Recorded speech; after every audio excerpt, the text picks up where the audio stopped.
Dillahunty joined this week. Jen Peeples, welcome back. Hi, thanks. How you doing? Good, how are you? Good.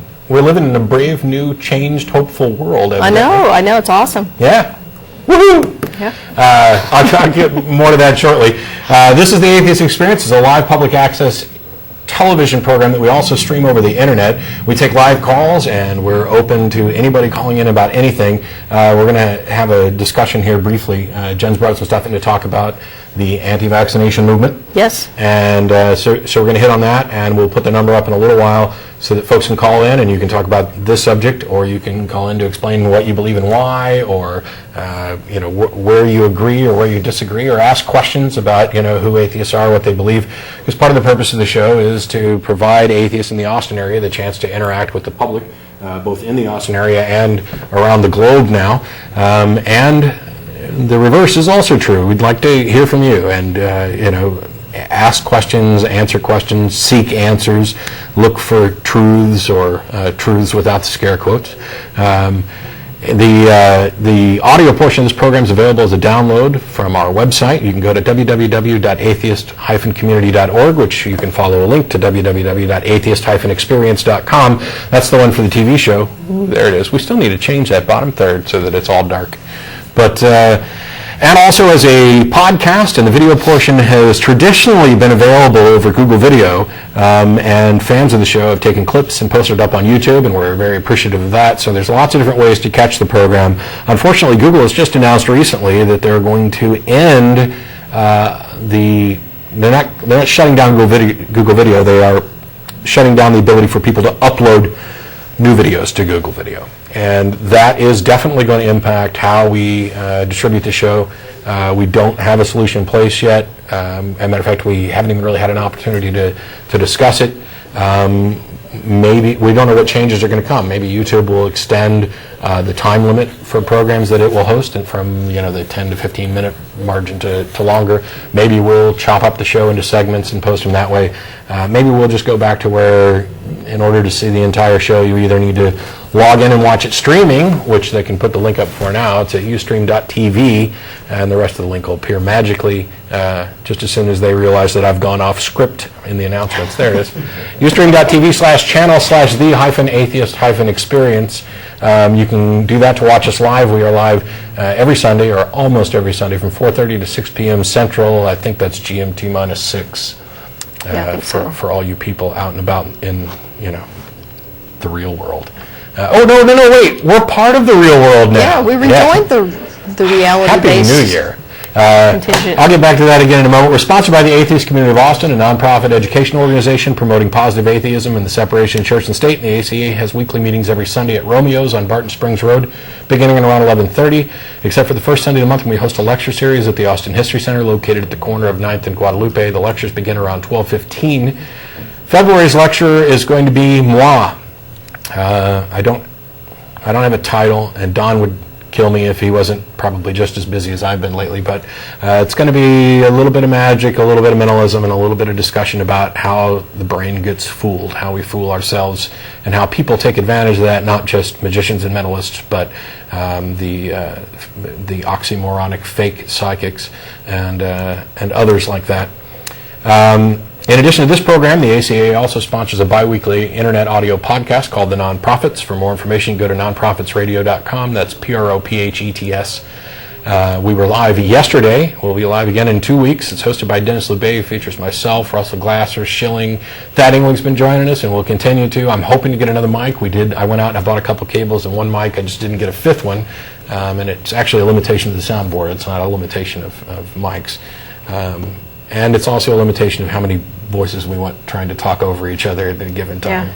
But so that's what's going on there. You can visit the website for the ACA or the nonprofits or Atheist Experience at any time for more information. There's also a frequently asked questions page at the ACA site to answer questions that we are frequently asked, or at least were frequently asked. We don't get a lot of the same questions over and over again anymore. No, we still get the, if evolution is true, why are there still monkeys? Yes. From time to time. Yes. So. In addition to the frequently asked questions page, if you don't get through on the phone today, or if you don't want to, or if you're watching the show after it's aired and you need to talk talk to us and send us feedback, questions, criticism, concern, whatever, you can email tv@atheist-community.org. That goes to myself, most of the co-hosts, most of the people behind the scenes.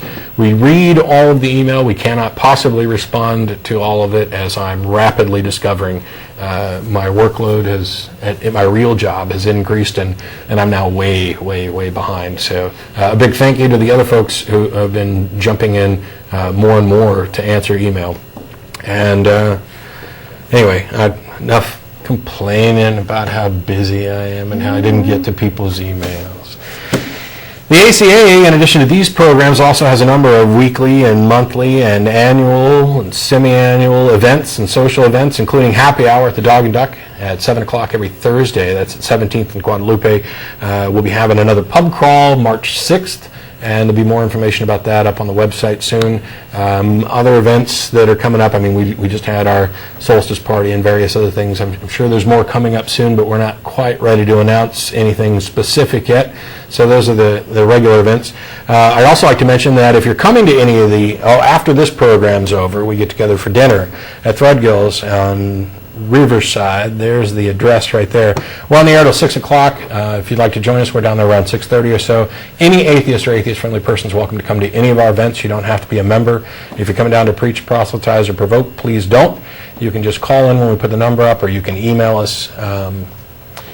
And if you're coming to any of the events, you might want to consider, if at all possible, bringing a food donation. We have a few members who have started taking up collection, and when we get a collection of food put together, they're going to be delivering it to the needy, the homeless, whoever happens to actually need it. We also have blood drives every 6 weeks or so, and a couple street cleanups. And with all the events going on, and this being an entirely volunteer-run organization, you'd think that we wouldn't have any interest in adding new events, but we actually do.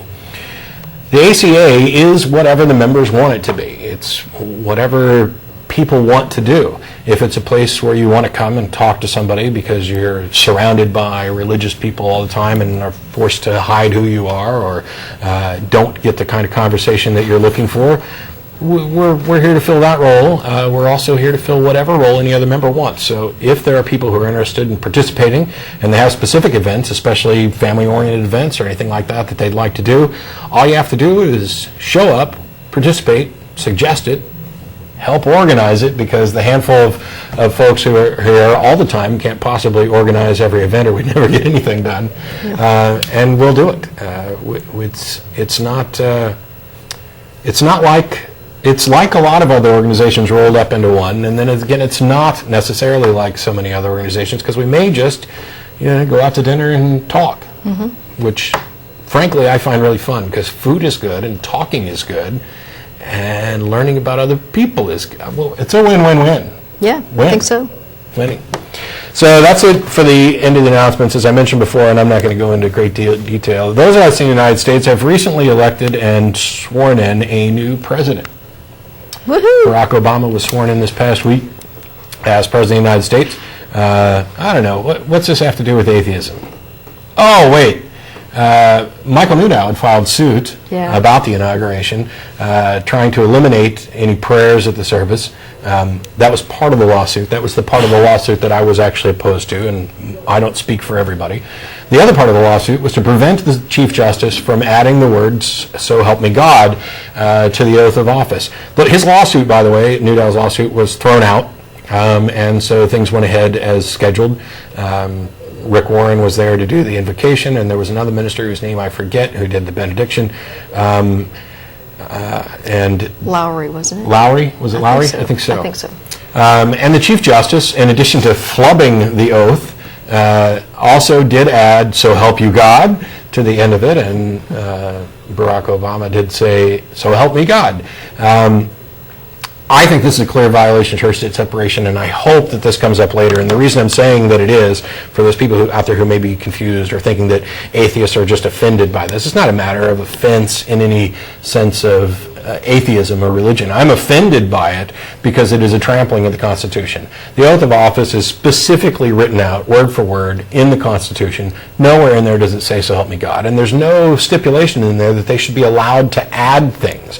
Now, as the president doesn't have to give up his religious beliefs or his freedoms as an individual upon taking office, I'm in favor of him saying, "So help me peanut butter toast," if he'd like to. I think it'd be a little silly. We do know that not all presidents have included "So help me God," despite claims to the contrary by the Texas Attorney General, who filed an amicus brief regarding this lawsuit. And some of the reports, for example, George Washington's oath, we don't really have good evidence that he did include it. We have Washington Irving's memoirs written some, 60, 70 years maybe after the fact, but no official record or note that it happened. Yeah, and actually there's a lot of evidence that was made up. Yeah. The Washington, Irving's account was made up.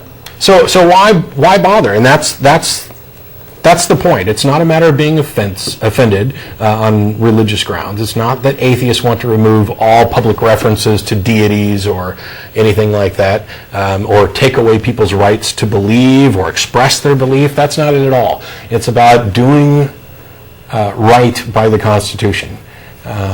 And that's why I was opposed to the "So help me God," but I didn't really object too much to the prayers. By the way, in addition to Muhammad, we also have Beaver the Unbeliever, who is visiting us for today only from Canada. And, of course, the Flying Spaghetti Monster. Clearly, we must worship something, and so I'm advocating that we just worship these stuffed animals who also don't happen to believe in gods, except for this one who believes he is a god. But Yes. Well, and one of the best ways I know to worship the Flying Spaghetti Monster is, of course, to consume spaghetti. Yes. Which is good. So, except not too much, because pasta is pretty much just nothing but carbs. yeah. Just want to get that out there. But hey, it beats wafers. So yeah, well, now we have a new president, and by the way, they retook the oath of office because they kind of butchered it during the actual ceremony, which I got a chuckle out of. They retook the oath of office in the map room. I sound like I'm doing the clue. It's Barack Obama in the math room without his Bible. It's not a big deal. The guy just forgot his Bible. Didn't happen to have it on him when he got sworn in. The important thing to note here is that it's not required. They're not going to have to do it again a third time because they didn't bring a Bible. It's not required that you swear on a Bible. Matter of fact, it's patently absurd that you would swear on a Bible. And by the way, oaths in general are absurd, but if you were going to put your hand on anything and swear to support and defend the Constitution of the United States, I'd think maybe it'd be the Constitution. I mean, that's the binding document, not the Bible, not the Quran, not Dianetics.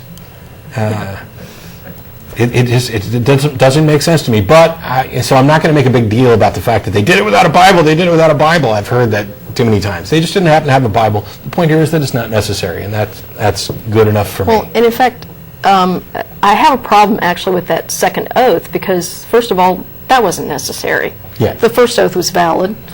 The second thing is you didn't even have to have an oath to begin with because, according to the Constitution, he became the president at noon on the 20th. Yeah. With or without the oath. Yeah, So, whether they swore him in or not. yeah. But the other thing I like about President Obama, and I get such a kick out of saying that, his mother was an atheist. Yes. So there you go. There is an atheist There organization. you have a rational, responsible, ethical guy who was raised in a non-religious household. Who would have thunk it? He talks about it in his book. I mentioned on yesterday's nonprofit, there's actually an atheist organization that is running an ad with a picture of Obama saying, "This is one of the results of ethics and morals without religion." I think it's a brilliant ad. I don't know if it'll make any difference at all to the people who would say, how can you be moral without God? It's really a remarkably simple. But it is a good example, and I was glad that he noted it. But we're way long. Let's get into your subject because there's already callers, and I don't want to stacking up the If calls you're already. on the line, hang on, and you're probably going to be hanging on for a while because this is a subject we wanted to hit for a while, and I want to make sure that even if we miss out on calls, we get through this. So Okay. the floor is yours. All right. We're going to talk about the Anti-Vaccination Movement today. And actually some of the religious contributions to this, of course. And you're probably asking, okay, what's the big deal? Why why hit this? Because obviously you don't have to be religious to be a victim of fuzzy thinking and think that vaccines cause problems. But, you know, if you're already prone to believe in certain types of nonsense, then, you know, hitching your wagon to the anti-vaccination movement is not a big step. So, first of all, I want to make a point here that when I talk about the anti-vaccination movement, I'm talking about people who pursue non-medical vaccinations. If you don't vaccinate your kids for medical reasons, then you should be strongly opposed to philosophical objections to vaccinations because they put your kid at risk. And the second thing I want to talk about right up front here is there's a difference between under-vaccinated populations and unvaccinated populations. And in particular, under-vaccinated kids tend to fall in groups of people that either have no medical coverage or inadequate medical coverage, or the parents work all day or whatever and they just can't get to the vaccination clinic or whatever. So it's not that their parents are unwilling to have them vaccinated, it's just there's some barrier to getting them vaccinated. There are actually programs that help get kids their vaccines. So often it has to do with a parent's work schedule or some other reason why they can't get them vaccinated. And then there's the unvaccinated kids. Unvaccinated kids actually tend to come from more affluent households where the parents could get their kids vaccinated if they wanted to, but for whatever reason they've bought into some of the claims of the anti-vaccination movement that the vaccines will harm their children. And the claims fall into a number of different categories, and of course one of the first ones that came out a few years ago was the claim that the measles, mumps, and rubella vaccine caused autism. Excuse me. Originally the claim was that it caused irritable bowel syndrome, and then later it was allegedly linked to autism. And that study was published by a guy named Andrew Wakefield. He was in England at the time, and his study, first of all, it consisted of a very small number of kids. The researchers who did this study later found out that the samples that he took, which he took biopsy samples from these kids' gut, and was looking for the measles virus. Later it was determined that the technique that they used to isolate the genetic material for measles virus was not appropriate, didn't have adequate controls. It was actually contaminated in the lab. They used, as I understand it, they used a technique that was more appropriate for detecting DNA, and measles is an RNA virus, and so what they detected was actually a contaminant in the lab. Most of the study's authors later withdrew their name from the paper, and the Lancet published basically a retraction of the paper after it was revealed that he knew, in fact, that he had not detected measles in the gut. So, but this by then had sparked a whole series of fears among parents that if they gave their kid MMR, that it was going to cause them to be autistic. And about 2 years later, and this is where some of the religious stuff comes in. About 2 years after Wakefield published that paper, he published another paper which was entitled Measles, Mumps, Rubella Vaccine Through a Glass Darkly.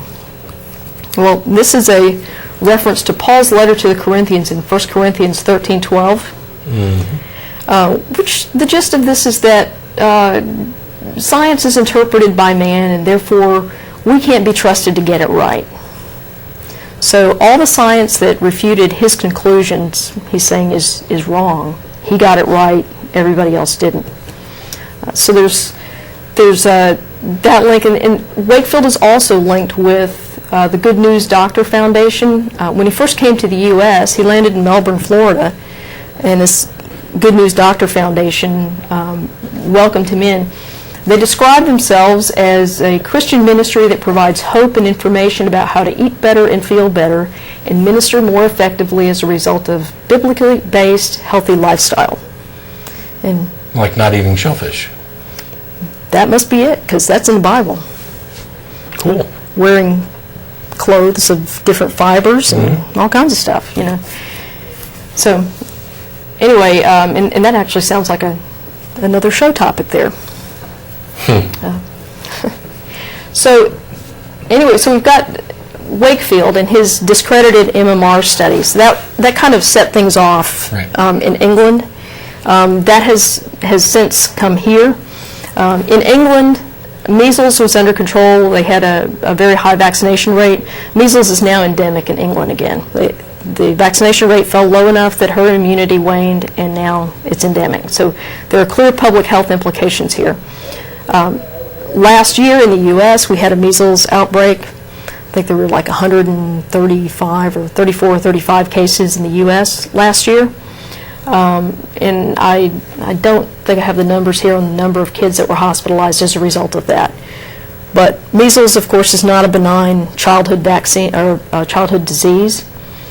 The numbers I have, and this is straight from CDC, they have this mortality and morbidity weekly report, MMWR. And you can get all these numbers out of there, but measles historically causes 6 in 100 kids who develop it to have pneumonia. It causes encephalitis in 1 in 1,000, and 2 in 1,000 will die. Okay. And if you compare that to the MMR shot, the MMR has a risk of encephalitis or a severe allergic reaction. The risk is 1 in a million. Okay, so that's the risk that you take in getting the MMR.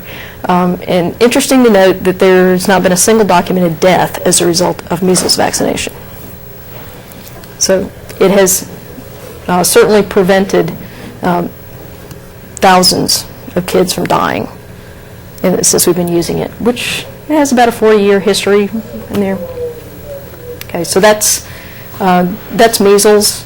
We also have a number of other vaccines, and I can talk about those in a little bit, but I want to talk a little bit more about some other quotes from people.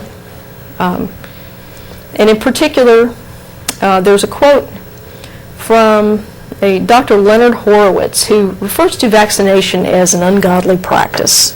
I don't know what his specific religious background is as far as what denomination, but he's basically saying that those who make, he's using a statement in Luke 13, chapters 1 through, or verse 1 through 5, that says, "Those who mix human blood with the blood of sacrificed animals are sinners."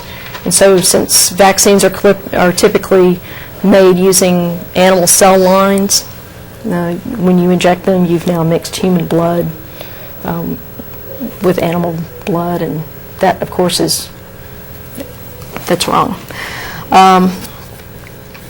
Now, of course, we've got objections to specific vaccines that some people have, and among those includes smallpox. Interesting thing about this, smallpox, when the World Health Organization was trying to eradicate smallpox around the world, one of the things that hindered the worldwide smallpox eradication campaign was in India, there's actually a smallpox goddess. And I'll probably mispronounce this. I believe it's pronounced Shitla. Shitla Mata is the Hindu smallpox goddess. And there were many people who said, no, if you get the vaccination, you're going to anger the goddess and you'll die anyway. And so that was a huge little pocket of resistance in an area where smallpox was endemic. So it was pretty important to penetrate that area. I'm going to back up a second. He used a passage, and I had to look it up because I didn't remember off the top of my head, but he used a passage, Luke 13, 1 through 5, as an argument against vaccination. This is that Leonard Horowitz did, yeah. Okay. If you look up Luke 13, 1 through 5, I defy any of you to come up with any kind of interpretation that has anything at all to do with vaccination. What's going on there is people were talking to Jesus and said, hey, look at what Pilate's done. He's taken these Galileans, and after he's killed them, he's mixed their blood with the blood of their sacrifices. Mm-hmm. And Jesus' point there, when he's responding, is, well, who's the bigger sinner? Are these guys more unworthy? It's somebody had done something to somebody else that was insulting, and the discussion then carries from there as whether or not these people are less valuable, etc. There's nothing in there at all about, not even close to vaccination, or any kind of order not to mix blood. I mean, surely you can find a better passage. I bet I can find a better passage in the Bible against vaccination before the show's over. Matter of fact, keep going. Okay. All right. So we've got the Hindu smallpox goddess who hindered smallpox eradication efforts. Incidentally, her role has evolved. She's now the Hindu chickenpox goddess because we've eradicated smallpox. So, now, more recently, and particularly here in the U.S., we've had some objections to the Gardasil vaccine for cervical cancer among some conservative Christians who claim that vaccinating their young daughters against a virus that causes cervical cancer and genital warts will somehow cause them to be more likely to engage in premarital sex, I guess, or it's somehow... Just like when you give them condoms. Yeah, exactly. Yeah. You give those kids condoms, and all of a sudden they're going to say, whoa, what's this? Oh my gosh, I could be having sex. Yeah, that's a good argument. Yeah. Trust me, they were thinking about it before you ever gave them a condom. Yeah, I don't think that the threat of cervical cancer is going to be much of a deterrent to a hot and heavy teenager in the backseat of a car. So, but anyway, that's their argument. And then, of course, there's this whole anti-government argument. You can't tell me how to raise my kid. And, you know, I don't advocate government involvement in parenting decisions necessarily, but there is a public health issue here. Some of the other interesting things, there was recently in August a report of a mumps outbreak in Canada. And they traced the mumps outbreak to this small religious group that had pursued exemption from vaccination. They simply didn't believe that it conferred any immunity or that they should do this. Now, this kind of highlights one of the problems with religious groups that pursue exemptions. They tend to live in close together in communities that regularly associate with each other. And part of the problem with that is if you have a bunch of people who pursue exemptions in that same community, then herd immunity within that group drops to a level where it no longer protects people who are unvaccinated. And so you have people who are unvaccinated because their parents chose not to vaccinate them, and then you have people who are too young to receive the vaccine. And everyone in that group becomes at risk of the disease. We see this in this mumps outbreak, which incidentally is not necessarily a benign childhood disease either. We also saw this in the 2005 measles outbreak, which occurred in let me see if I have this information here. The 2005 measles outbreak was actually in a religious group in Pennsylvania, and the group did not believe in vaccination, got exempt, and there were I forget how many cases of measles in that group, but the majority of cases in that group were in people who were not vaccinated. Interesting thing about the measles as a disease is about 90 to 95% infectious. It's spread as a respiratory virus, so people coughing spray the infectious droplets out there, and then anybody walking by can basically get it. Historically, you saw large outbreaks among school-age kids when they first got to school, because then they were exposed to a whole bunch of other people, and if they were, at the time, like back in the early 60s, there was no effective vaccine against it, so you had a bunch of immunologically naive kids in a school setting. It was perfect for transmission of a respiratory virus. So it would go like wildfire through these schools. And then, of course, you'd have this like rise and fall of infection as you had a group of people who became relatively immune. Herd immunity went up, infection rate went down. And then after a few years, as herd immunity waned, because new kids came in that had never had it before, suddenly the infection rate would spike again.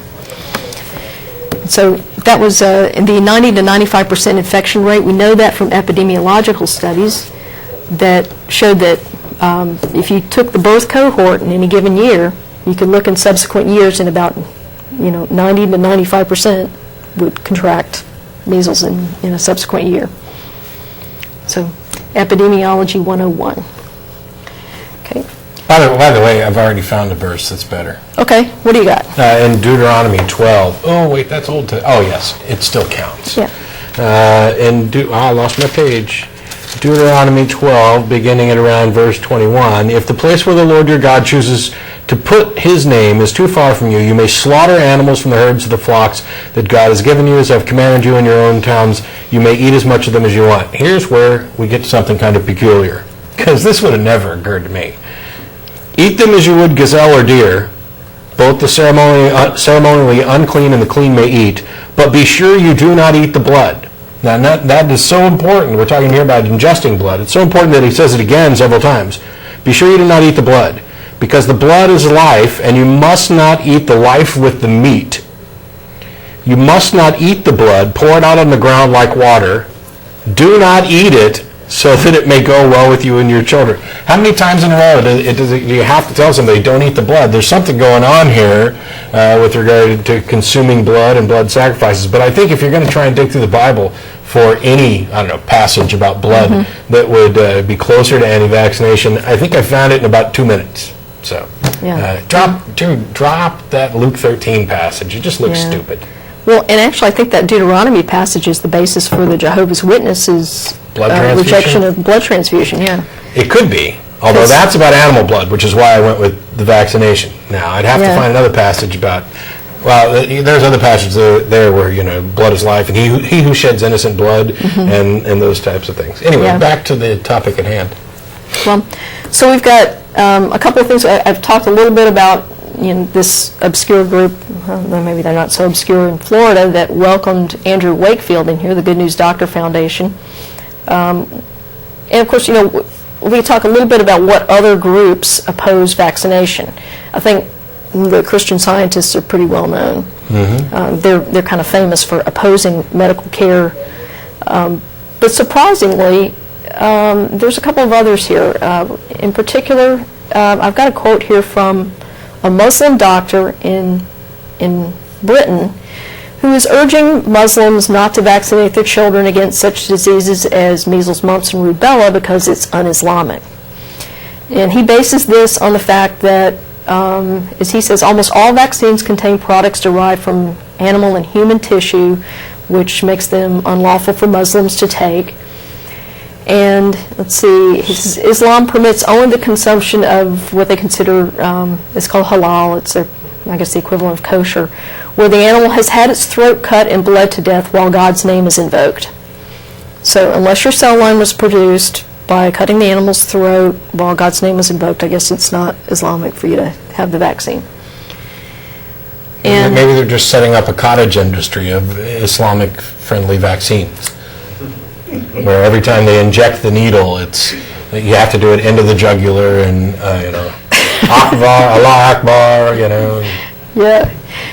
Well, and he goes on to say that many vaccines, especially those given to children, are full of these forbidden substances: human parts, gelatin from pork, alcohol, animal monkey parts, all coming from the West, who do not have knowledge of Islamic practices. Hey, we know about Islamic practices. We just think it's stupid. Yeah. To deny yourself the advantages of modern medicine because somebody didn't slice the beast's throat and utter the name of some magical, invisible friend. Well, and I've got a list of, I guess I have it with me here. I think it's on my computer here somewhere, but I have a list of all the stuff that's in vaccines. I didn't find gelatin from pork. I didn't actually find human parts either. There's some stem cell lines in there. That's a part. I mean, pieces, it's not like you got to find a finger like you're, getting chili at Wendy's or something. But, by the way, that was a fake. The person faked that. I don't want Wendy's to come saying, stop spreading that rumor. So there you go. I'm helping you out. But I don't know. Parts is as poorly defined as kinds when you're talking about people, the anti-evolution crowd talking about, animals reproduce after their kind, but that doesn't necessarily mean species. It's an ill-defined term that they can use, however. So I'm not too bothered by parts. Parts is parts. There's an old commercial. Okay, and then, there's another one I wanted to talk about. Surprisingly enough, there are some Catholics who oppose vaccination. Okay. I was kind of surprised at this too. And in particular, there was an article in the Washington Post back in June. This woman named Rita Palma, who apparently started having visions from God. She wasn't a Palmarita? That's her name. I didn't make that up. Anyway, she apparently started having visions from God that told her to stop vaccinating her kids. Was she doing it like weekly? Because that might be a good thing, if she just kept on injecting them. Well, apparently she had vaccinated them all up to the point where her youngest kid was due for his last Hep B vaccination, and she wasn't going to get it because she said, okay, I'm now opposed to vaccines. And she lost her appeal because the state said, no, you got to vaccinate your kid. Because Catholics, don't have, the doctrine doesn't oppose vaccination, so they said. And even if it did, this is something that might have lost, and I'll kind of sidetrack for half a second here. A federal court just ruled the Illinois moments of silence in public schools unconstitutional. And the judge made a comment, and I'll get the quote wrong, but that while the protections for religious freedoms didn't cover all actions taken in the name of religion, is essentially what it came down to. And this type of thing applies as well, that, okay, if you...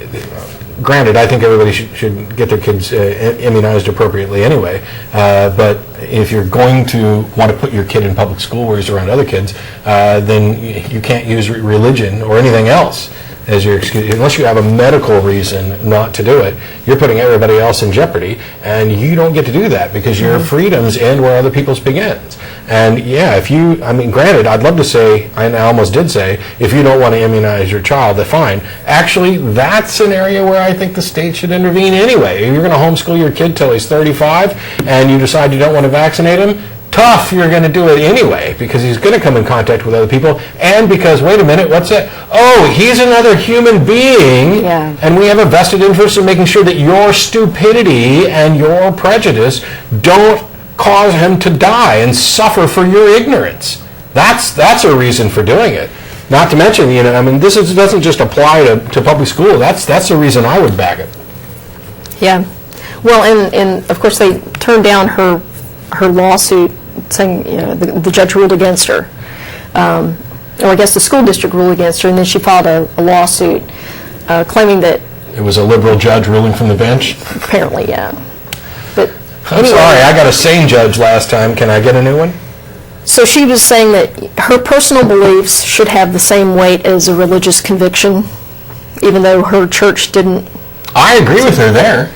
I don't have a problem with that. I mean, fuzzy thinking... My personal beliefs should have exactly the same weight as your religious beliefs. I have no problem with that. I just don't think either of them are justification for not vaccinating your kid. I'm totally on board with it there.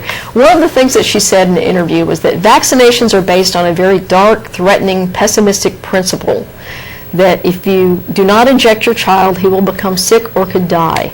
To me, good health is earned through seeking God. Nice. Yeah. So she's going to pray that her child doesn't come in contact with an infectious disease and die. Well, we see how that's turned out before. I mean, we have the parents of that poor little girl who had diabetes, and they decided to pray because they believe even more strongly than she did. They didn't vaccinate all their other kids and then decide one day that God says I'm done with this. They were just, true believers. You're a fake believer. You just decided one day you wanted to change. They were true believers, and boy, did their kid pay the price for their beliefs and their ignorance. She's dead. They killed her. She was diabetic. They didn't take her to a doctor. They didn't get her diagnosed. They didn't do anything. They just sat there and prayed while she got sicker and sicker and sicker, and they're fine with it because it's God's will. Well, now she's dead. Diabetic ketoacidosis, sent her into a coma. She was DOA at the hospital, and they're getting ready to finally face trial for killing their daughter. And I hope they face up to 25 years apiece, I think, is the maximum penalty. I hope they both get the maximum, and I really wish somebody would raise the maximum. Because to me, yeah, we have an interest in protecting people. I don't want to make a special case thing that says, oh, if you're the parent of a child and that child dies as a result of your gross negligence, that should be more viewed as worse than if you killed another adult through your gross negligence. I don't necessarily want to make that special case. But we kind of do. Because we don't get to decide who gets to become a parent and who doesn't. We don't have a licensing facility. We don't require any special training or certification. Pretty much, if you can get laid, you can become a parent. That's just the way it goes. It's at least possible. And once people become a parent, all of a sudden society has this, whoa, we can't touch anything that happens in your home. That's sacrosanct. You get to raise your child however you want to. That is your right as a human being. And in some areas, in most areas, I'm fine with that, up until the point where we're doing harm and risking doing harm. That's where I think we have an obligation to step in. And that's where I think it's fine to say, you know what, you're entitled to believe that this is God's plan for your kid to lay here sick until it either miraculously jumps up and goes out to play hopscotch or croaks. You're entitled to believe that. However, you're not entitled to take action or avoid taking action based on that belief. That's the problem. And now there's a little girl dead over it. It's not the first little girl. It's not even the first little girl we've mentioned on this show that's died because of stupid stuff like this. Now, yes, okay, it's different. The diabetes isn't necessarily the same as the vaccination, but there's a connection there that I don't think anybody can deny.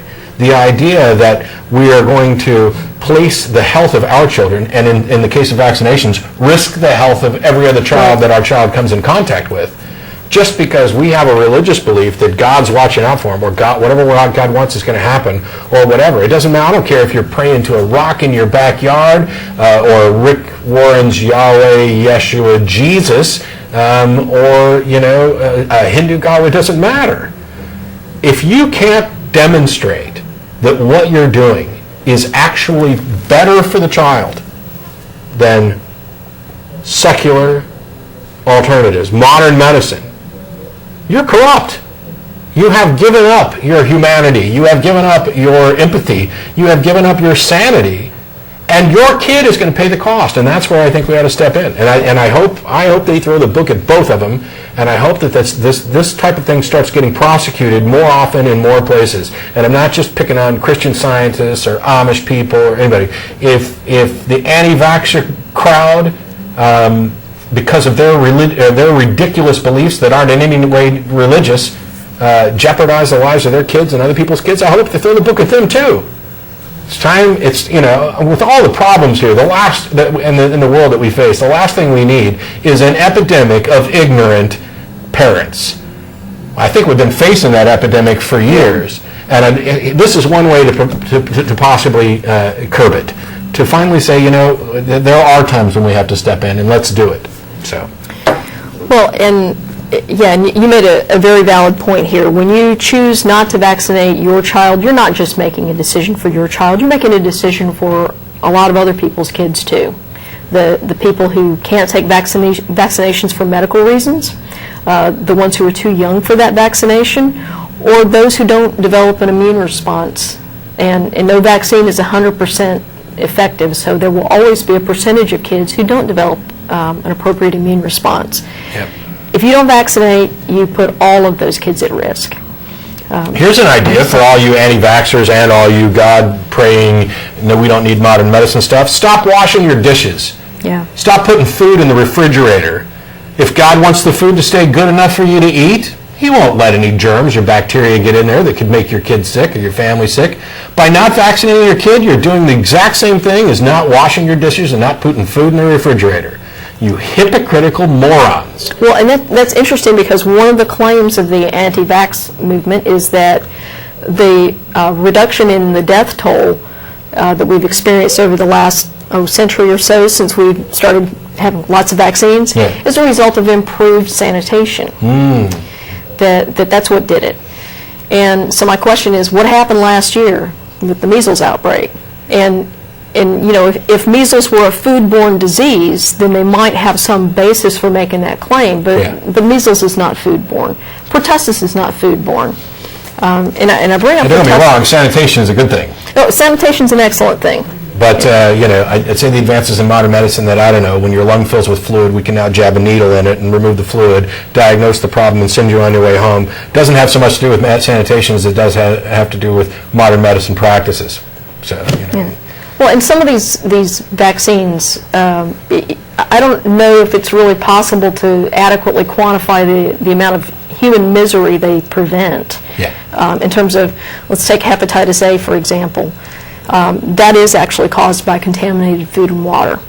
And that vaccine was added to the immunization schedule for 2009. Actually, it might have been there in 2008, I'm not sure. But when my son went in for his routine shots over a year ago, we talked about the hepatitis series, both A and B. He had already had the hepatitis B series, or at least 2 of the shots. He was due for the 3rd, and was ready for the Hep A. And what our pediatrician told us was that initially in Texas they recommended the Hep A shot only for kids at high risk. So kids who lived in less than ideal situations, like down near in the Rio Grande Valley, for example, where some of the sanitation stuff's not that great, or kids who are just indigent or whatever. What they found in Texas is that the Hep A rate of infection for the high-risk kids dropped below the rate of infection for the low-risk kids because of the vaccine. And as a result of that, they said everybody gets the vaccine now. Yeah. So, it's a really dramatic effect. For those of you who don't know what hepatitis A does, it causes nausea, vomiting, and diarrhea. Now, if you tell me that you got a shot that can keep me from getting nausea, vomiting, and diarrhea, I am all over that. I think we just young Earth creationists are carriers of Hep A, because every time I argue with one of them, I get nauseous. I tell you, why don't we pause for a minute? We had some people that have been holding on to the phone for like 30 minutes. We'll see if we can't knock some of them out. And I'm sure, because I want to clear room for the young Earth creationist anti-vaxxer that I just pissed off. So we got Patrick in Nashville. You still there? Yeah, I'm here. How you doing? Good. How you doing? I'm doing all right. I had a quick question for you. I've been debating the existence of gods. Like, I've just been kind of, dotting around his own belief in God to point out the stupidity of belief in general. But he's a hardcore Catholic raised, Jesuit educated guy, and his father was a prominent surgeon. He used to reside over exorcisms, so he's at the same time kind of weirdly mystical about the whole possession thing, but yeah, he's a hard guy to convince. But nonetheless, his argument or belief that God exists is that without unconditional love, God would, if unconditional love did not exist, then there would not be God. But since it does exist, that is intimate proof that there is also a God or higher being. Are you sure that that's okay? So basically, his argument is if there was no God, there'd be no unconditional love, and since he sees that there is unconditional love, there must be a God. Correct. Okay. I don't agree. Yeah, I mean, it's an obvious no agree. I mean, it presupposes culture, religion. I disagree with the idea that there. Well, I disagree with it on all grounds. First of all, I'm not convinced there is anything such as unconditional love. Right. I'm pretty much convinced that love is actually conditional. There are some people who love people so strongly and throughout their entire life, but I'd say that maybe those people haven't experienced the right conditions that would cause that love to not be love anymore. And I'd also say that people will continue to profess love even when their actions contradict that profession. They may care about you strongly, they may be concerned about you, and they may be love in some sense, but I'm not convinced that there is any such thing as unconditional love.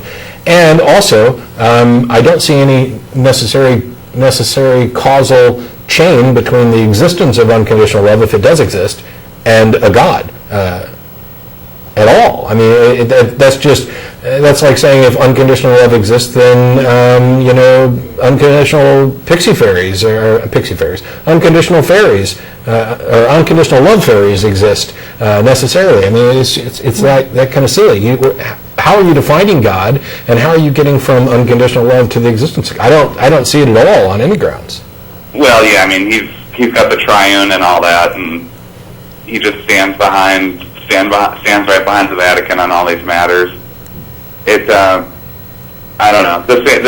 This coming from the same guy who's willing to disconnect from his children and entire sections of his family due to like how they happen to worship. So evidently his love's conditional. Yeah, exactly. Exactly. Honestly, if he even knew I was having this conversation, he would disconnect from me. Oh. Well, and I can save him the hassle.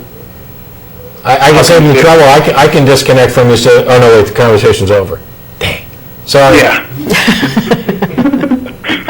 Yeah. I mean, I don't know. I mean, what do you do when you've got this big, ridiculous, yelling cartoon who's so convinced that he's believing in something that You realize that there are some people that you're not going to get through to. Trust me, when we have discussions with people on the show, I've had some lengthy discussions with some callers when I know, beyond almost any doubt, that there's no chance that anything that I'm going to say is going to affect them at all, is going to change their belief at all. I don't do it for their benefit. I do it for the benefit of the people out there who are on the fence, or who are confused, or who are in a similar position but are more open to reason and argument. Allowing them to hear both sides of the exchange may help them make a decision, one way or the other. I mean, I could fail miserably and strengthen somebody's faith, and that's a risk I take all the time in these discussions. But it's a risk that I not only think is worth it, it's necessary. These type of conversations have to happen. They haven't happened enough. The public dialogue and debate on these issues that are, even if there is no God, it's still a valuable subject worth considering and discussing, if not for the only reason that there are so many people who seem to think that this is true. Mm-hmm. So, yeah. I'm sorry, I didn't mean to interrupt. No, go ahead. It seems like the overall theme of Catholicism and growing up and being raised, in that spirit is that just pure denial. So it's just, the Sunday Catholic is exactly what it is. It's just, you're a bar brawler every day of the week except Sunday. And, I know some ultimately people, it just makes you wonder why are you getting so bent out of shape? Why are you wasting so much energy on this anger? And, ultimately I just want the old guy to lighten up. Yeah. On that note, I'm going to move on to some other callers real quick, but I just say, and I don't mean this, somebody's going to take this as an insult, I don't mean it as such. At some point I was probably guilty of it as well. I know there are plenty of people who defended their beliefs vehemently because they're not quite as sure as they profess. Now, I'm not saying that's the case for all of them. I don't want to paint them with all of the same brush, but also that some of them have come to adopt and change their beliefs based on their own preferences. There are some, let's say, Baptists who like to have a drink who decided, hey, I can be a Catholic and drink, so I'm going to become a Catholic. And that's not the case for all the people who do make that transition, but it happens. And we talked about this briefly on Nonprofits. We're very reluctant to take responsibility for our actions and admit that we're wrong. And Schilling talked about this with regard to people who've been scammed by the 419 scams or a Psychic or anybody else, where they just keep giving money over and over again. Some of them, even when they start to realize that they're being scammed, they now have so much invested in it that they keep doing it. And all these parents who have dead children now because they prayed instead of seeking medical attention, we hear about people who've been scammed coming out and saying, finally, after $400,000 and putting my entire family out living on the street, I realized that I was scammed, and I want to admit that and tell other people and maybe prevent this from happening. I'm not aware of any stories, I'm still waiting for somebody to email me one, or at least we don't hear about it, where there's a family who, for religious reasons, let's say, doesn't get their kid medical attention, the kid dies, and then the family says, holy crap, how dumb were we?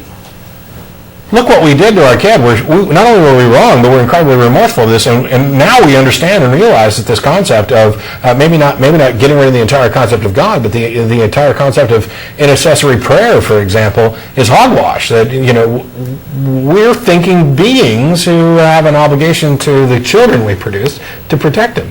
You don't hear those stories. You don't hear people coming out saying, I used to be a Christian Scientist, but I prayed instead of seeking a doctor, and I killed my son, and now I'm here to tell all of you that Christian Science is wrong. That just doesn't happen. And we talked about that a little bit. I think denial, amount of investment, and just kind of personal preferences, and not being resistant to change, being incredibly fearful of change and the unknown. What happens when I stop believing in God? I think deists, for example, who email me, the God of deism is, in my opinion, like Linus's blanket. It's a comfort thing that they're dragging around with them, and I'm sure that now I've insulted deists as well. The reason I say that is because more often than not, the argument that they give is this. There must have been some kind of first cause, and since I can't think of anything better, we're going to go ahead and call it a God. Maybe it still exists, maybe it doesn't. It probably doesn't care anything about humans, but I'm still going to go ahead and believe in God. And my thing is, no! When you get back to the point where you can't go back any further, the answer is, I don't know. It's not, I can't think of anything better, so we're going to use some God definition. What definition of God? What kind of God? What do you know about it?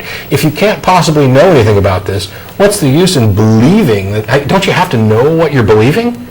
And if you, I think it's a security blanket in the sense that, well, I just believe that there's some possibility, that there's something out there, some higher power. Okay, believing in the possibility is not the same thing as believing. Congratulations. If you're sitting at home saying, oh, these atheists are too hard-nosed, and I just believe that there's a possibility that there's some higher power, congratulations, you're an atheist, because you don't actually believe it.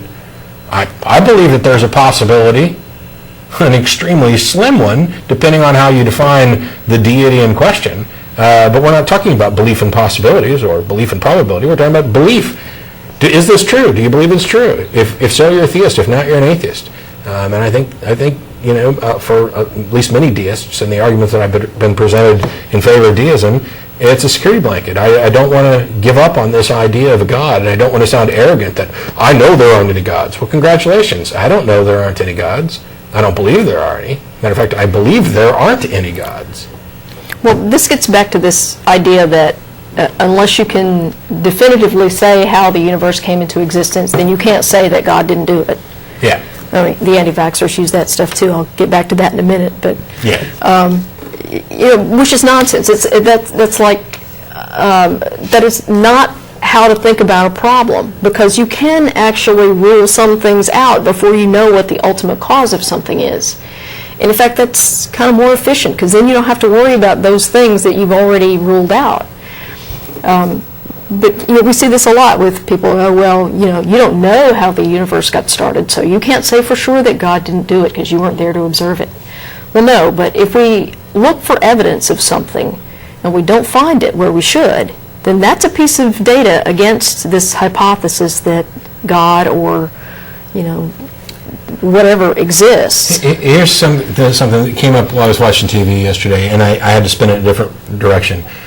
Sitting there at home, think of any three-digit number and another three-digit number and multiply the two together. Now, I have no idea what three-digit numbers you thought of, so I have no idea what the answer is. But I do know some things about the answer. I know that it's not 400 digits long. And I don't have to know anything else about it. There are things that we can eliminate. Even if you didn't know what 2 plus 2 was, you know that it's not going to be over 100, let's say. We can narrow the field with some, not just estimation, but some knowledge about the way things work. Okay. You want to hit a couple more real quick? Yeah, let's. Is it Royce or Royce? It's Royce. Royce in Bud Lake, New Jersey. Hi. How you doing?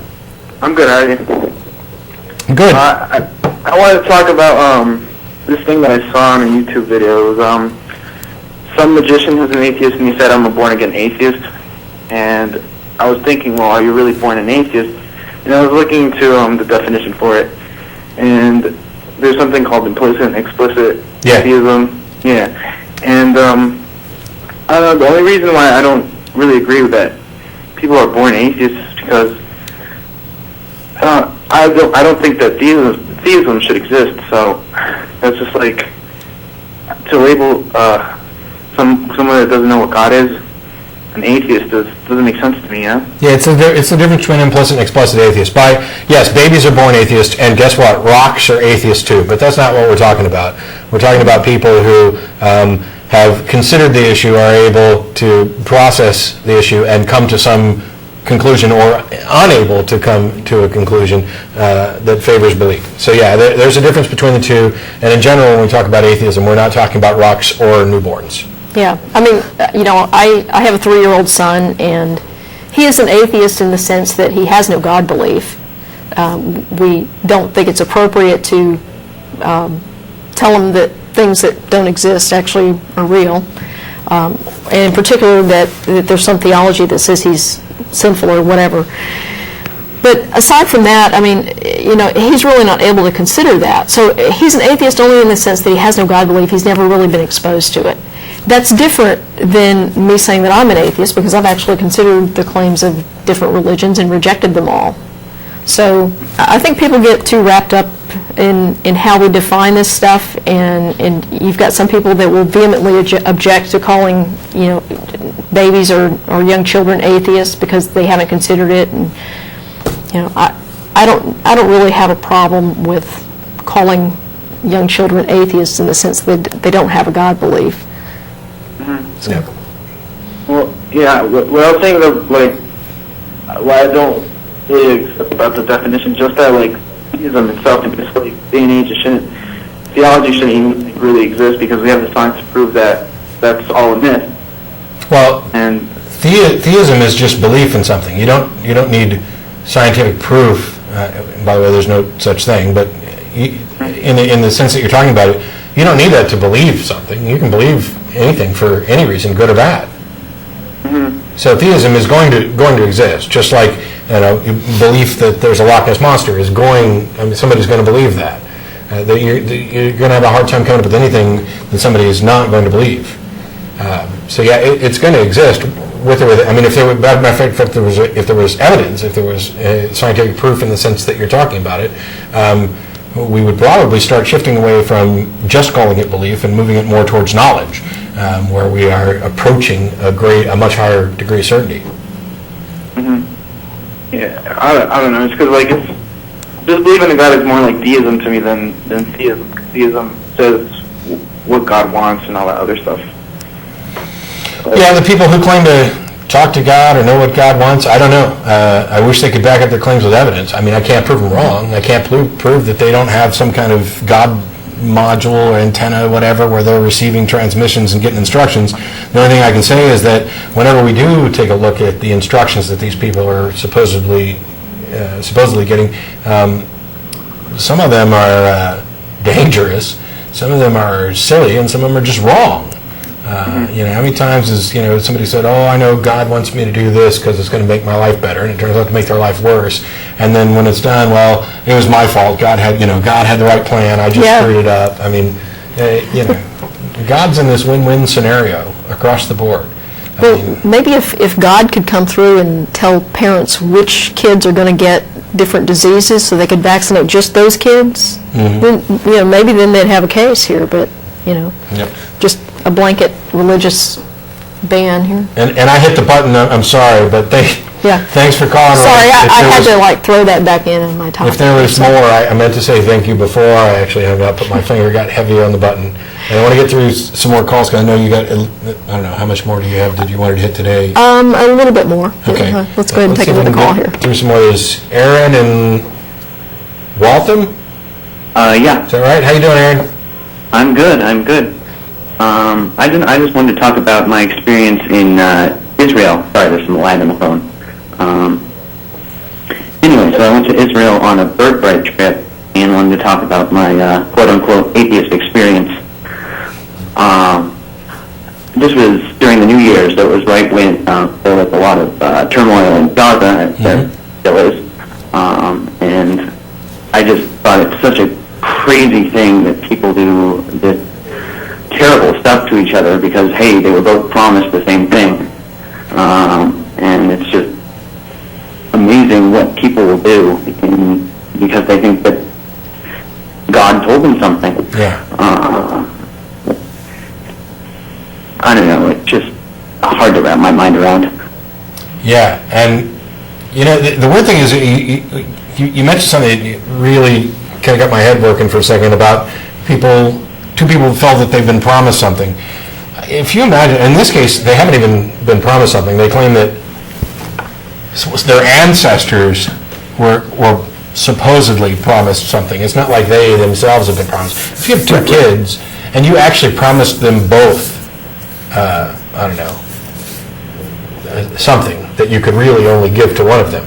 I promised you both the house when I die, and you end up leaving it to one of them. Well, that's a real problem. But I doubt that 3 generations down the line, or even several years down the line, they're going to be warring over it. They probably would have, they may be pissed at each other and not talk. Actually, they should be pissed at you. You're the one that made the crappy promise. Seriously. And really what they're saying is, I don't believe he left it to you. Well, I don't believe he left it to you. In this case, obviously, you've got some paperwork, and if you didn't, there might be some fight over it. And the sensible thing that most judges would do if there wasn't any paperwork would say, congratulations, we're going to split it down 50-50. I don't care which one he told, if either of you. In this case, when we're talking about something that ancestors were promised, now we're almost into a study on reparations, which I've talked about before, that I'm opposed to reparations beyond the actual generation that was in fact maligned. But I don't want to get off on a tangent there. So did something in particular happen, or were you just commenting on how confusing it was to see these people fighting over something on the name of religion? Well, I mean, obviously we weren't under fire or anything. That's probably for the best. I mean, going to Jerusalem was kind of weird. There's all these different people, particularly looking at the Wailing Wall. Yeah. There are soldiers with giant guns and Orthodox Jews on their cell phones. It's just so crazy. It's just such a strange place. I mean, beautiful, but in a landscape, but... Yeah, and I stopped in Haifa when I was in the Navy. I mean, there's lots of places in and around the Med that I thought were just gorgeous. I mean, granted, there is beauty there. There was interest there. There's certainly not a tract of land that I would be fighting for centuries. Right. I've also been to some islands that I might fight over the islands for centuries. When I was in Rhodes and Corfu or the Virgin Islands, I could see fighting over that. I can't see fighting over a desert or a strip of crappy land where nothing really grows. I mean, yeah, you can paint a pretty picture. Desert pictures are beautiful.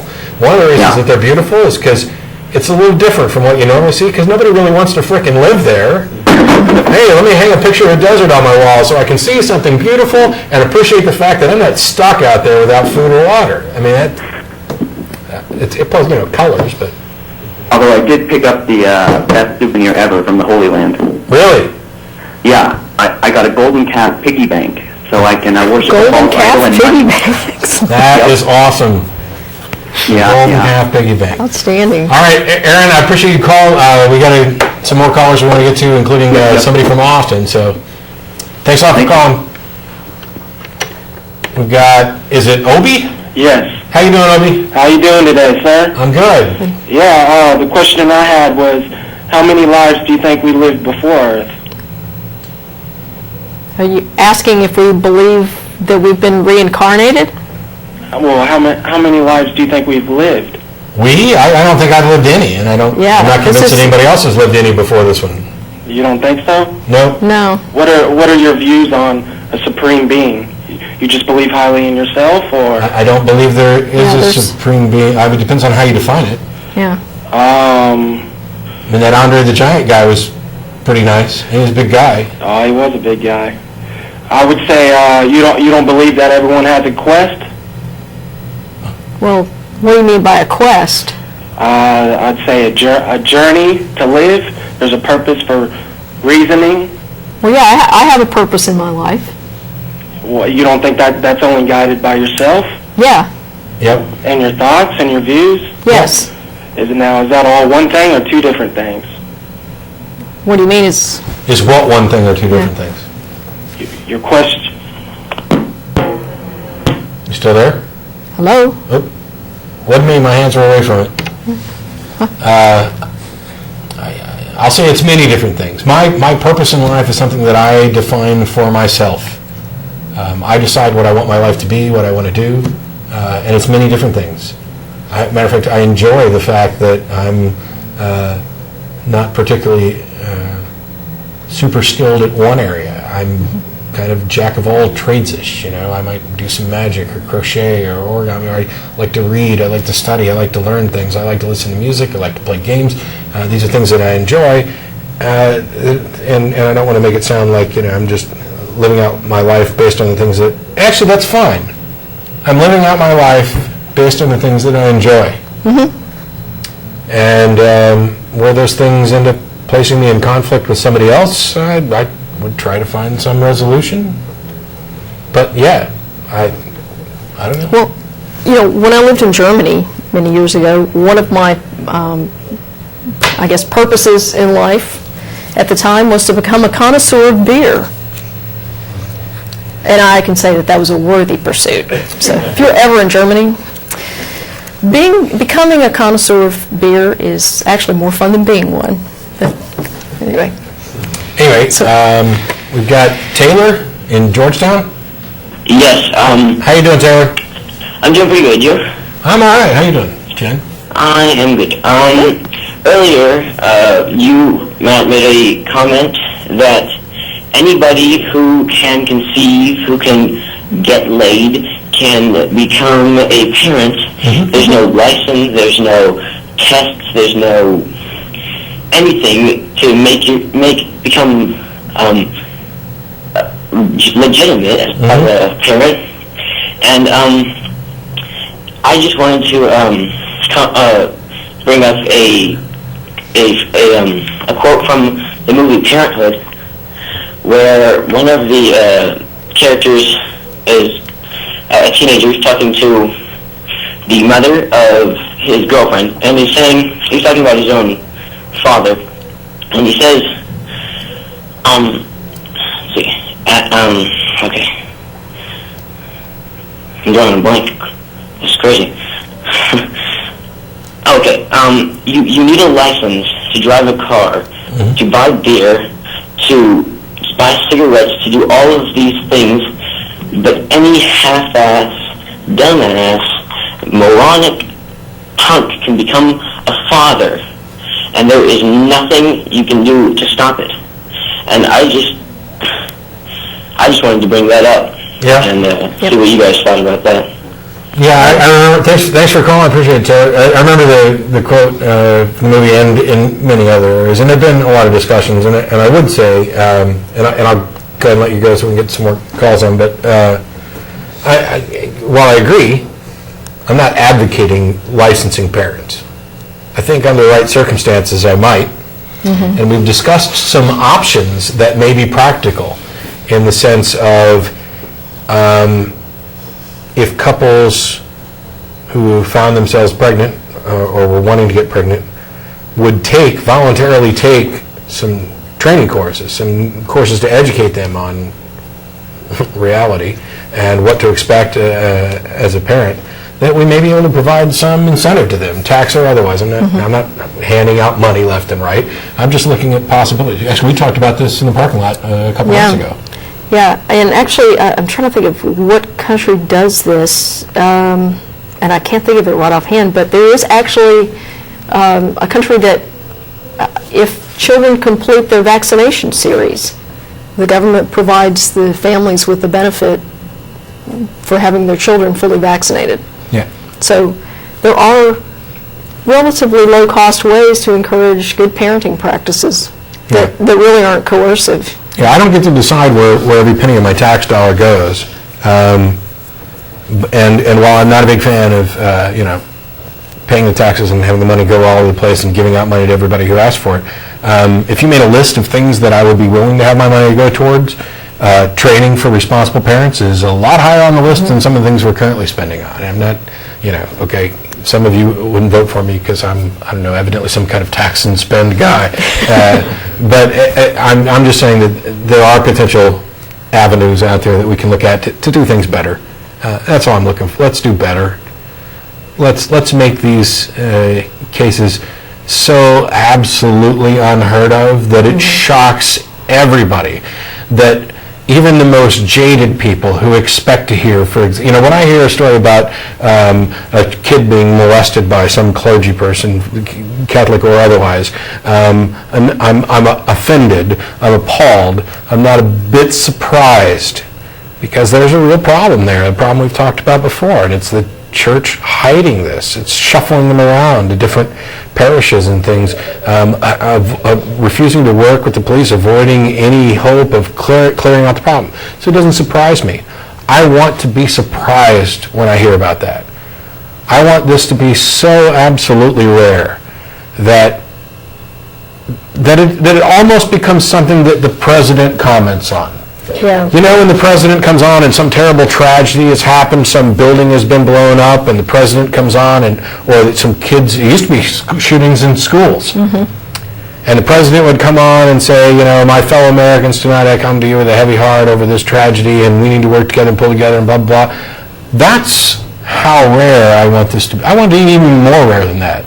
I want it to not only when the president comes on to tell you about this terrible tragedy, that it surprises you that this has actually occurred, and you're just awed by it all. That's how rare this should be.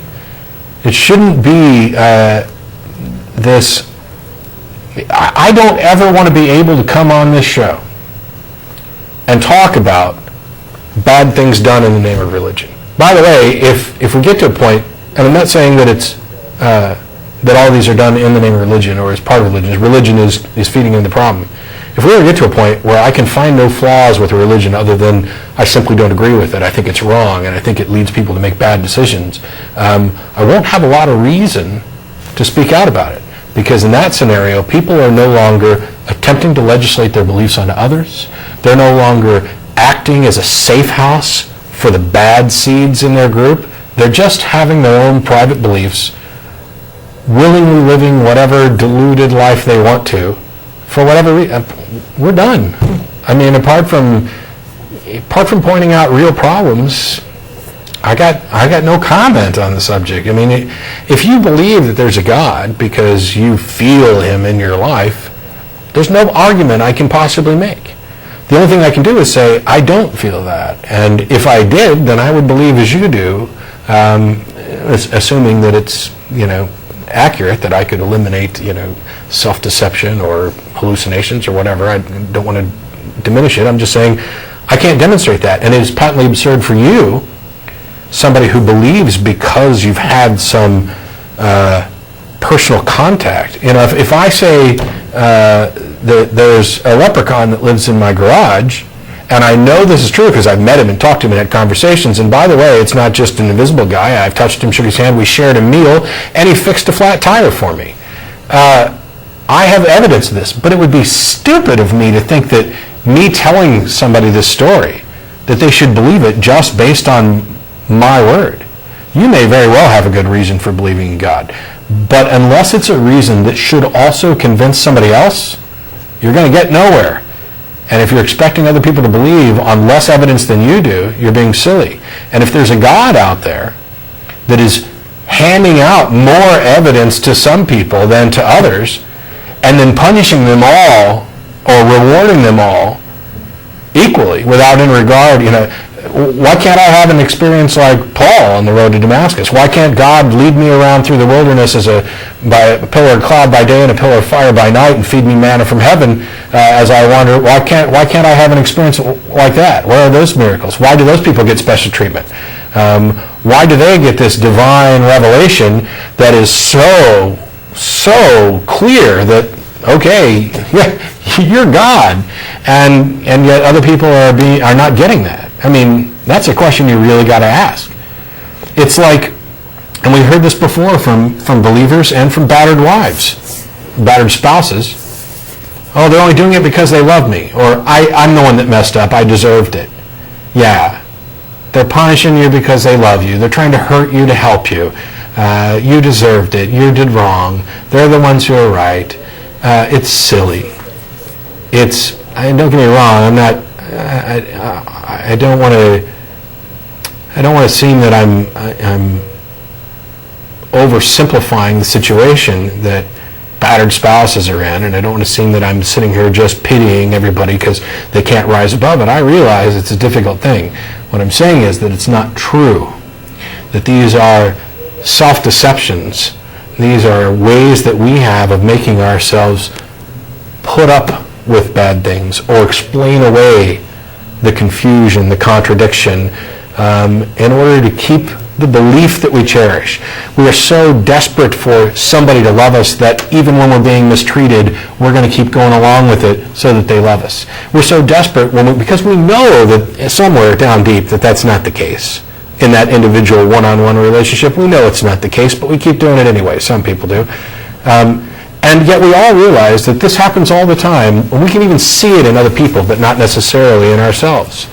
And then we extend that, knowing how bad this relationship is and clinging to the hope of this illusory love, this fantasy soulmate figure, we extend that to the idea that there's somebody out there in the cosmos who absolutely loves us unconditionally and wants nothing but the best for us.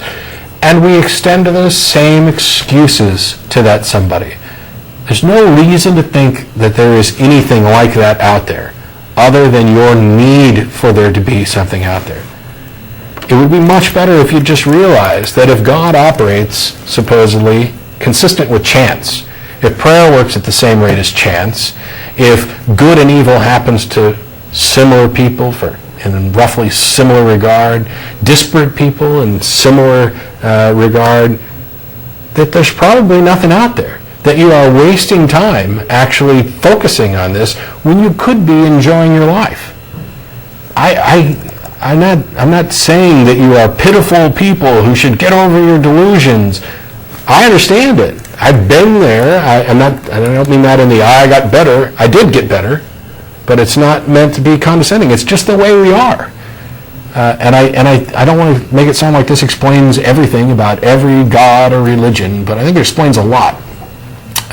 And on that note, we're running low on time. Yeah, I want to wrap this up real quick. Yeah, hit your thing, and then we'll see if maybe we can get to Jeremiah. One of the problems with faith-based vaccination exemptions is that in 2002, this was challenged. A couple in Arkansas tried to claim a religious exemption from vaccination. The State Board of Education or the school district refused it because they could not. The Arkansas law said you got to list the denomination, the address of your church, specific written doctrine that prohibits vaccination and stuff like that. So they took it to court, and the court said, this fails the Lemon test because this is government involvement in religion, and you can't do that. So now what states have done is they've expanded this to cover philosophical exemptions. So you don't have to actually have any religious basis for your request for exemption. All you have to do is believe that you shouldn't get your kid vaccinated for whatever reason, and you can get an exemption. So lots of these exemptions have spread now, and I've got an example from last year in a Waldorf school of what happens when you get to the point where herd immunity is eroded. In this particular school, and just for those of you who don't know about Waldorf schools, it was based on this educational philosophy of a guy named Rudolf Steiner. And parents whose children attend Waldorf schools are more inclined to believe in natural and alternative approaches to health, for example, and they are also more likely to opt out of vaccinations, which is what happened in this case. About 50% of them were not vaccinated or fully vaccinated for pertussis. Whooping cough broke out in the school. They ended up having to close the school as a result of it. So there's a direct relationship between a public health impact on these exemptions and this whole religious notion that you can get an exemption because God told me not to vaccinate my kids. Oh, but you can't ask me, too much about my religion, so I just get an exemption because I think God talked to me. Yeah. What if secretly your religion was that you will have to sacrifice your firstborn, and so the easiest way to do that is just to avoid the vaccination and then expose them to as many, germs and stuff as you possibly can? Well, yeah, you can do it. And just so you know, I'm going to throw this out, and I'm going to wrap this up because I think We got like 3 minutes and 2 calls waiting. Yeah. So currently, 48 states have some kind of exemption clause. Everybody's got a medical exemption. Only 2 states do not have either a religious or philosophical exemption clause. That's Mississippi and West Virginia. So you either have a medical reason or you can't opt out in those 2 states. Everybody else, there's some combination of medical and or philosophical religious exemptions. So as a result of this, the number of exemptors has risen significantly in the last few years. So it's about tripled now from what it was. So this isn't enough to affect herd immunity in most places now, but you've got pockets where it's cropping up now. So we're down with less than 2 minutes left in the show, and we've got Brian in Maryland. Yeah, hello? How you doing, Brian? You're going to have to make it quick, and I apologize, but we're running short of time. That's a shame. Okay, well, I read a story about a guy who basically he went out and committed suicide in the forest, and his father, while investigating, found the God delusion in his room. Now, this isn't well done. We can't be sure that this is what really happened or anything. I haven't seen any evidence or any reporters' cases on it. But what I want to ask is, what do you think, if we could have talked to him before he walked out there, what could we have said to him to make him stop? What could we have said to him to keep him from pulling the trigger? I have no idea. I have no idea because I have no idea what he was going through, why he killed himself. I have no idea if it had anything to do, it could have been financial, it could have had to do with... No, he was an Iraq vet. Okay, well... Yeah, if I had been able to talk to him, what I would have told him, and I know what was published in reports. This guy had just come back from Iraq not that long ago. He was going to school. We're out of time. Okay. Actually, we discussed this issue on the 8.1 episode of the Nonprofits, I think. So if you go to the Nonprofits website, we can talk about it a little bit more there. Thanks a lot for calling.